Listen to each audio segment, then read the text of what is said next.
સરસ ઊભો થવા મળ્યો ને તું તો. કેવું છે હવે તને? અત્યારે સારું છે. કેટલું સારું છે પહેલા કરતા? પહેલા કરતાં બહુ સારું છે. હે ને?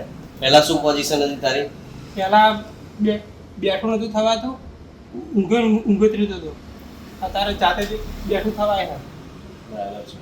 ઘરે ઘસેડીને ચલાય છે? આ ચલાય છે. પહેલા ચલાતું હતું? ના, પહેલા નથી ચલાતું.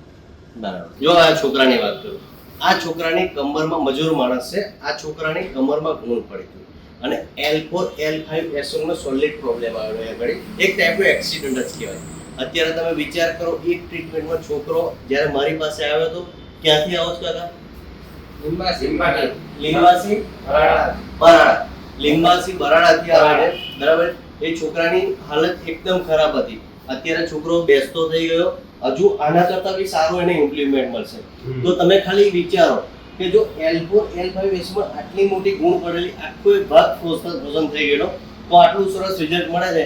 તો જેને L4 L5 S1 માં પ્રોબ્લેમ છે એમને રિઝલ્ટ ના શું મળે?